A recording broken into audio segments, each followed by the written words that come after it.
గాజాలోని Hamas ముఠాతో యుద్ధం కొనసాగుతున్న వేళ ఇజ్రాయెల్ కీలక ప్రతిపాదనను తెరపైకి తెచ్చినట్లు తెలుస్తోంది. ఇప్పటి వరకు ప్రతి పురుషుడు 34 నెలల పాటు తప్పనిసరిగా మిలిటరీలో పనిచేయాలన్న నిబంధన ఉండగా దీన్ని 3 ఏళ్లకు పెంచనున్నట్లు సమాచారం.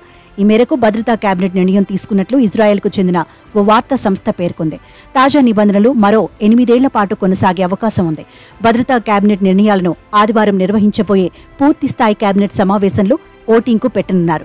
ఓవైపు హమాస్, మరోవైపు లెబనాన్ కేంద్రంగా పనిచేస్తున్న హెజ్బొల్లాతో ఒకేసారి యుద్ధం చేయాల్సి వస్తున్నందుని ఇజ్రాయెల్ ప్రభుత్వం ఈ నిర్ణయం తీసుకున్నట్లు తెలుస్తోంది. ఈ రెండు ముఠాలకు ఇరాన్ పూర్తి మద్దతు ఉండటంతో వాటిని ఎదుర్కోవాలంటే సైనిక సంపత్తిని ఖచ్చితంగా పెంచుకోవాల్సిన అవసరం ఉందని ఇజ్రాయెల్ మిలిటరీ కమాండర్లు తెగేసి చెప్పారు.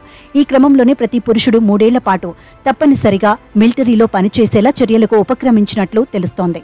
మరోవైపు మతపరమైన కారణాల వల్ల మిలిటరీ సర్వీస్ నుంచి మినహాయింపు పొందిన వేలాది మంది విద్యార్థులకు సైన్యంలో చేరాల్సిందిగా నోటీసులు పంపే యోచనలో ప్రభుత్వం ఉన్నట్లు సమాచారం. ఇక ఇజ్రాయెల్ హమాస్ యుద్ధంలో గాజాలో దెబ్బతిన్న భవనాల నుంచి మృతదేహాలను అక్కడి అధికారులు బయటకు తీస్తున్నారు. శతఘ్ని వైమానిక దాడిలో ఎంతో మంది ప్రాణాలు కోల్పోయారని చెప్పారు.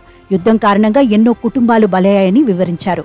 గత ఏడాది అక్టోబర్ 7న హమాస్ మిలిటెంట్లు ఇజ్రాయెల్పై జరిపిన దాడుల్లో 1200 మందికి పైగా ఇజ్రాయెల్ పౌరులు ప్రాణాలు కోల్పోగా 250 మందిని బందీలుగా గాజాకు తీసుకెళ్లారు. అనూహ్య పరిణామంతో ఉలిక్కిపడ్డ నెతన్యాహు ప్రభుత్వం ఉగ్ర సంస్థ నిర్మూలనే లక్ష్యంగా యుద్ధం ప్రకటించింది. ఇజ్రాయెల్ భీకర దాడులతో గాజా అల్లకల్లోలమైంది. అప్పటికే దుర్భర జీవనం సాగిస్తున్న పాలస్తీనీయుల పరిస్థితి మరింత దిగజారింది. దాడుల్లో ఇప్పటి వరకు దాదాపు 38,000 మందికి పైగా పాలస్తీనియన్లు ప్రాణాలు కోల్పోయారు. దేశంలోని 23 లక్షల జనాభాలో 80% చెల్లాచెదురైంది. చాలా వరకు నివాసాలు ధ్వంసమయ్యాయి. దిగ్బంధం కారణంగా ఆహారం, నీరు, ఔషధాలు, ఇతర నిత్యావసరాల కొరతతో స్థానికులు అల్లాడిపోతున్నారు. అయితే 9 నెలలుగా కొనసాగుతున్న ఈ యుద్ధం ఎప్పుడు ముగుస్తుందో తెలియని పరిస్థితి నెలకొంది. హమాస్ను తుడిచిపెట్టే వరకు పోరాడతామని నెతన్యాహు చెబుతున్నారు.